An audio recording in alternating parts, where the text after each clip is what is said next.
Trek Discovery, the first episode, the Vulcan. Hello, I'm a bit late to the party because I started this channel in the middle of season 2 and reviewed like the second half of season 2 episode by episode, and so I decided to do Star Trek Discovery from the beginning up until the episodes I reviewed. Obviously I'm a bit late to the party, but still those episodes, they exist, so I should as well review them.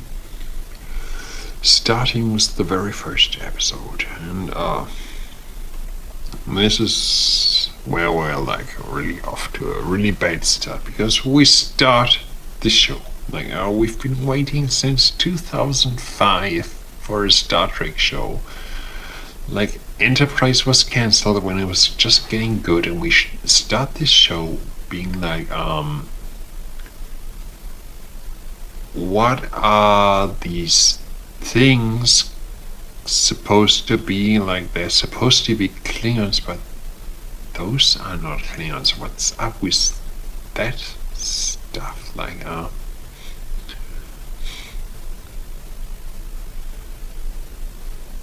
I mean, first of all, they don't look anything like Klingons.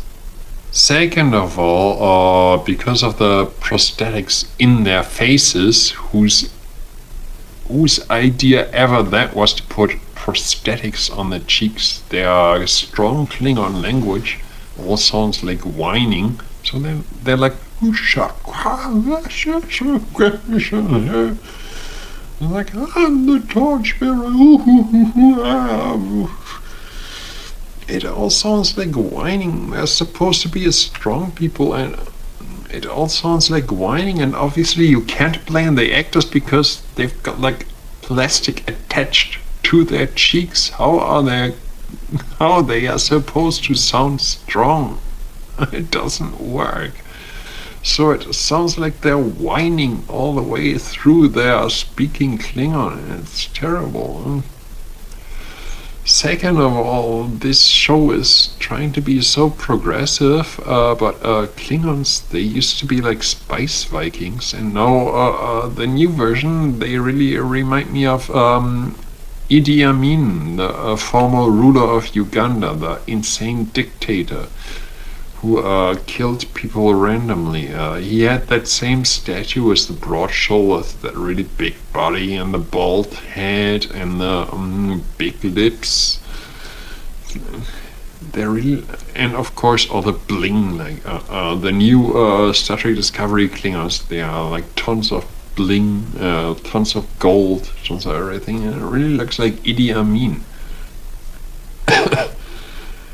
And you know, it brings us back to the first season Next Generation episode, Code of Honor, which has like really racist stereotypes of a planet of African like aliens, which was like really everybody hated it from the beginning for being really racist. And this new portrayal of Klingons, it's like Idi Amin. It's literally, this is like strong African guys who cover themselves in lots of bling, strong African dictators with lots of gold and everything, and broad shoulders, and you know, the really African dictator stereotype.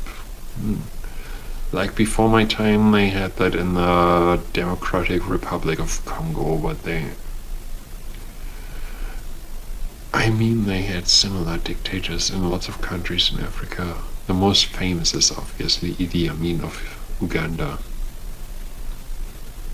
And the new Klingons, they really obviously fit that stereotype. And Klingons used to be space Vikings. They used to want to go to Sto-vo-kor for dying in battle, which is like Valhalla for Vikings. Like, even if you aren't interested in Norse mythology, by now you've watched Marvel's Thor movies, so you know Valhalla. the Norse Viking stereotype and all from the Thor movies. If you're like a mainstream movie fan and not interested in Vikings per se, but you watch the Thor movies, so Klingons, they were like space Vikings, and now they're like Idi Amin. That's like really weak. Why are they bald? Why do they have plastic in their faces? What? Why do they whine when they talk their strong language? It's terrible. Yeah, but then we get the actual episode, which is like Emperor, not yet, Captain Giorgio and Michael Burnham, the great Michael Burnham, walking through a desert, and they are lost. And there's a big storm, so they walk a Starfleet logo, which makes the ship find them. Right. That's not how it works. Anyway, let's ignore how stupid that is. And the story is that Michael Burnham finds those Idi Amin Klingons. And Michael Burnham, she's like, she has an IQ of 4 billion and 3 trillion different talents. Like, she's a test pilot, she's an exobiologist, but she's also a martial arts expert. And the whole idea behind that was like, they said, if this is a man, you wouldn't complain about her having so many abilities. It would be like James Bond. And for me, it's like, I hate James Bond. I hate characters like that. I hate like James Bond characters like, oh, I'm an expert engineer and an expert this, expert this, expert this. He's a pilot, an engineer, and he's a martial arts expert, and he's an expert in gunfights, and he's an expert in espionage, and he's an expert in science, he's an expert in mathematics, and I fucking hate James Bond. And I hate characters like that. Don't try to tell me that if this character was a male, I'd hate it any less. No, Michael Burnham is a shit character because it's like, she's an expert in everything, and she has an IQ of like 4 billion, and she has like 10 trillion abilities. She can do everything, she knows everything. She's like Q, except smarter and more able. It's like Q is a retard compared to her. Yeah, we got that character. Anyway, they're on that ship. She finds that Klingon, and of course she's a 0G combat expert, because she got there by being EV suit piloting expert, and then she's a 0G combat expert and beats a Klingon warrior easily because she's such an expert. And then she calls Sarek, who is her father, and Spock is her brother.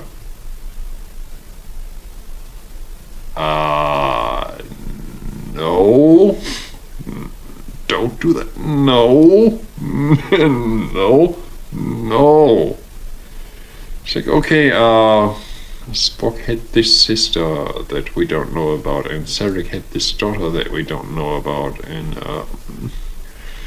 Amanda also had this daughter that we don't know about.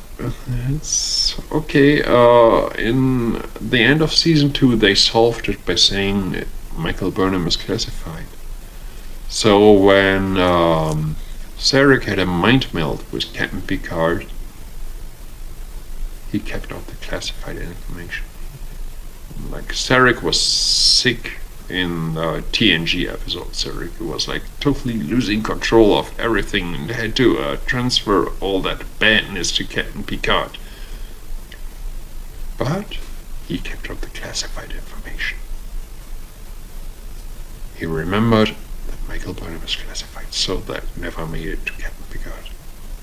That's how it works. Like, he was so sick, he was completely out of control. He couldn't control anything anymore. Completely messed up. But when he mind meld, which can be hard. Gotta remember to not involve Michael Burnham in the mind meld. Like, total Vulcan mind sickness, driving him and everybody around him completely crazy. But the classified thing can't be in the mind meld. And all the millions of mind melds we've seen Spock doing, he also remembered. Always keep Michael Burnham out of the mind melds. It's classified.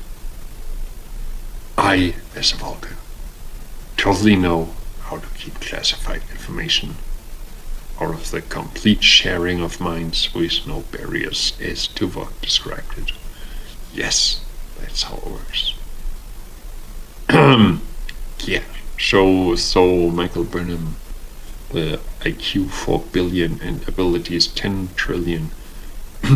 She's also Sarek's daughter and Spock's sister, which we do not know because Vulcans have the amazing ability to completely lose their minds when they're 400 years old, but keep the classified information out of it. Wow. Amazing abilities. Those are Vulcans. They are so impressive.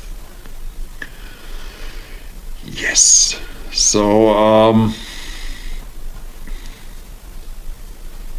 they're on the ship and trying to decide what to do. And Michael Burnham calls Sarek, who is her father, and a Vulcan. And Sarek says, I'm totally Vulcan. The best thing to do is to randomly attack them and start a war that will kill billions of people. That is so Sarek. That is just so Sarek. Oh, come on, Sarek. Oh, that is so Sarek. That's typical Sarek of Vulcan. Let's start a war that will kill billions. That is so Sarek. So Michael Burnham says, Sarek of Vulcan, you know the guy who you know from TOS Journey from Babel and from TNG, Sarek.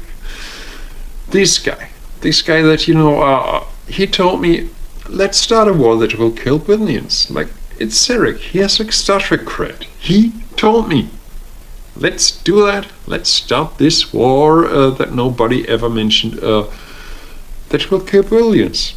That's the best idea right now. And Captain Jojo was like, you fucking kidding me?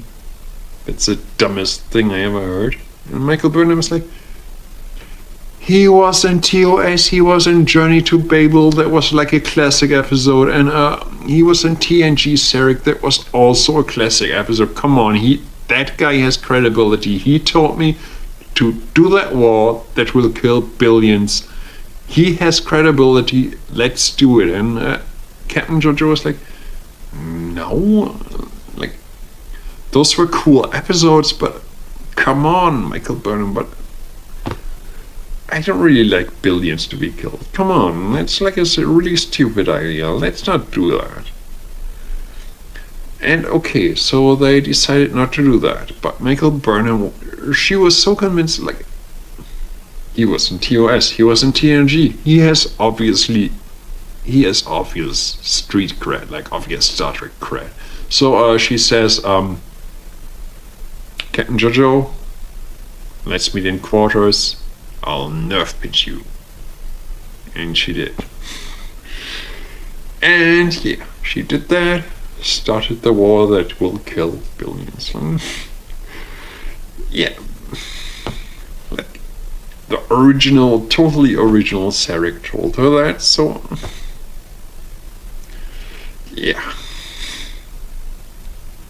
That was like a really bright idea. And but because for all the trillions of things that Michael Burnham can do, her nerf pinch wasn't really great. So Captain Jojo wakes up and says, Michael Burnham, you're like the dumbest person I know, man. You have an IQ of like 4 billion. You're really, really, really, really stupid. Come on, just fuck off. But the deed was done, and then the war started that will kill billions because Sarek, the guy from Journey to Babel and from TNG Sarek, he totally said that Michael Burnham, the person who we never heard of before, she should totally start that war that kills billions, because that's awesome. Like, that's what the United Federation of Planets does. Like, to seek out new life and new civilizations and to start wars that will kill billions. And that's like in the TOS intro, I think. Kind of like that. Almost close to that. Seek out new life, new civilizations, start wars that will kill billions. That's pretty much the TOS intro, as far as I remember. I mean, as far as Alex Kurtzman, I guess, heard it when he watched it. New lives, new civilization, war that kills billions. Yes, great show. Let's do Star Trek like that.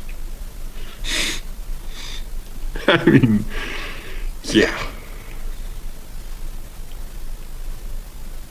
I mean, then again, if the Klingons look like that, I'd probably fire them as well. Even if it was going to kill my entire species, but if they look like that, from looking like General Martok and Lieutenant Worf and Kor and Kang on Koloth, if they suddenly look like Tukufma, I'd probably say, full phasers, photon torpedoes, kill them all! I mean, if they suddenly look like that, yeah, I can understand that, but I'd probably restrain myself. But then again, if Sarek from Journey to Babel and TNG Sarek said it, like, it's obviously the original Sarek who has a daughter named Michael Burnham, and Spock has a sister named Michael Burnham. Obviously, that's the real Sarek. He says, start that war. Then that's a totally convincing argument. Yeah.